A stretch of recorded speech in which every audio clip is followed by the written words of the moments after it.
qisadeena maanta waa qiso aad iyo aad u qiimo badan. cinwaankeeda waxaa la dhahaa hooyo macaan aabbaha caruurta yuu kaa inkaarinee ka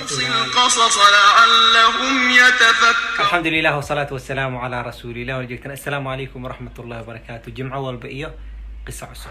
قصة رومانتنا إذا لو ذاك وقصة آدي آد وفائدة بدن وقصة ستة بدعدي كان دعدي ودن كسومان. قصة إيه قصوين كلو لما دو آد وفائدة بدن وحي كجران كتاب لي راهو جعل كدبت قرنو بالله وليش محمد إدريس كفائدة كتاب كسموه. لكن أنت قصة بالله بن وحاربا إنا إذين شيء maxaa igu qasbay inaan qisadan maanta idin la wadaago. muddo bil ka yar ayaa waxa ila soo xiriirtay saddex qofood oo saddex meel kala duwan kala joogo, xataa waa wareys aan wax isu ahayn laakiin hal dhibka wuxuu yahay hooyadii aabbaha isqabsaday. mesela aabihii wuu baxnaa kala soo guursaday, caruurtii si u dhan yihiin marka hooyadii la safanayn aabbaha garabka la gelin. kadib aabihii markuu arrinta arkay xaaskiisa iyo caruurtiisa hal meel wada maray waxay noqotay qaar ka mid ah kulligood ma xaaskiina inuu furo caruurtiina uu inkaaro soo dhib weyn. sidaa darteed waxaan jeclaystay qisadan oo aadka u faa'iido badan oo hadda waxaan sheegayna opposite-keeda ah inaan idin la wadaago. qisadan waxay ka kooban tahay hooyo aad iyo aad u qiimo badan, caruurteeda iyo ninkeeda si fiican u dhageyso kana faa'iido. waxaa jiray family ka kooban 7 caruur iyo hooyadii aabbaha. hooyada ayaa shaqay jirta, aabba saas uma shaqay jira ama shaqo fiican muusan hayn jirin. caruurti waa soo weynaadeen, qaar jaamacad aadeen. hooyadana sidii u shaqay jirtay. aabihii marka waxaa maskaxdiisa gashay inuu naag kala guursado. waa laga dareemay marka xaaskiisa way markii dambena wuu cadeystay, wuxuu yiri naagaan rabaa inaan guursado. naagtiis wuxuu ku tiri ma diyaarsatay mise hadda raadinaysaa? ilmihii waa yaabay, may wuxuu yiri haddaan rabaa inaan raadiyo. waxay ku tiri waaye markaana mid fiican ku keenaaye ee sug gabari u keentay oo Idris ahaan jireen ay taqaanay. naagtii u dhistay guri ay iida leedahay dejisay. ninkii iyo naagtii cusub xoogoo markay isqabeen waa la isqabtay, waa la kala tagay. aabii meeshku muusan quusin, haddana wuu soo noqday wuxuu yiri naagaan rabaa inaan guursado. hooyadii marka waxay ku tiri waaye maadaama tii hore anaan kuu keenay kuu shaqay weysay, adiga mid raadso markaa keysatid kadibna annaga kuu dhisay. aabihii naagoo keystay, naagtii waa loo dhisay. yaa u dhisay naagtii weyneed iyo gabadhiisa weyneed ayaa u dhisayeen.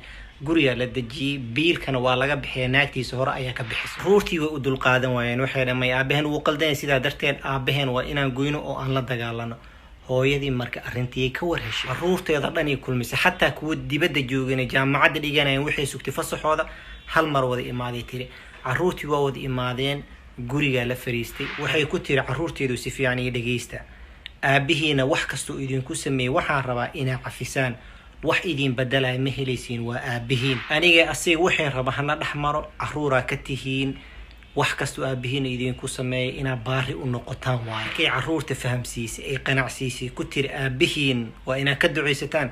aabihiya loo yeeri, waxay ku tiri xaajiyo waxaan rabaa ilmaha inay igu duceyso. bii caruurta meesha ugu ducooyay. caruurta waa weynaadeen, 7 ahaayeen. 4 ka mid ah jaamaci ka baxday, 6 ka mid ah hadda dibadda joogaan oo way shaqeystaan. odaygii intii caruurtiisa dibadda imaanin aysan shaqada bilaabin, xaaskiisa koobaad ayaa biili jirta asiga iyo xaaskiisa cusub iyo ilmihiisa. markay dibadda soo galeen caruurtiya biisho. caruurta qaar ka mid ah waxay leeyihiin hooyadeena markaan wacno oo lacag u dirayna waxay leedahay aabihiina u dira, aabihiin xaas kale iyo caruur kale uu leeyahay. aabihiina hadda caruurtiisa wuxuu ku yiri hooyadiina ilaaliya, hooyadiina madax korkeeda saara. hooyadiina waa qof sabar badan ku dayda sideedoo kale noqdo. caruurtiisa wuxuu ku yiri hooyadiina jannada waxaa ka xigto inay jannada gasho because anigoo ninkeeda raaliyanka. ninkaas hadalkiisa waa sax. nabi maxamed sallallahu alayhi wasallam maalin wuxuu arkay gabar uu arkay, markaas uu ku yiri nin ma leedahay, markaas waxay ku tiri ha, wuxuu yiri waa jannadaada ama naartaada ilaali. intaan faa'iidooyinku u gudbin waxaan rabaa inaan isbarbar dhigo hooyada aadka u qiimaha badan oo ninkeeda raali ka noqday, caruurteedana baari u noqdeen, iyo hooyooyin qaarkood iyada iyo ninkeeda markay isqabtaan ama ay iskhilaafaan caruurta dhanba dhinaceeda inay soo marayso u tusayso caruurta aabahood inuu yahay nin xun. waa ogahay dadka saa sameeya ma badno, laakiin dadka sameeya waxaan rabaa inaan dhaho haddaa saa samaysid caruurta haddii lagaa inkaaro beri adigana waa xukuuma taraayeen. ugu dambeyntii walaal sidii caadano ahaan jirtay waxaan rabaa inaad si fiican u dhageysid, isbarbar dhigtid qisooyinka, ka faa'iideysatid waxaad ka faa'iideysatayna aad soo qortid, walaalaha kalena aad u sii gudbisid. jazaakumullahu khayr.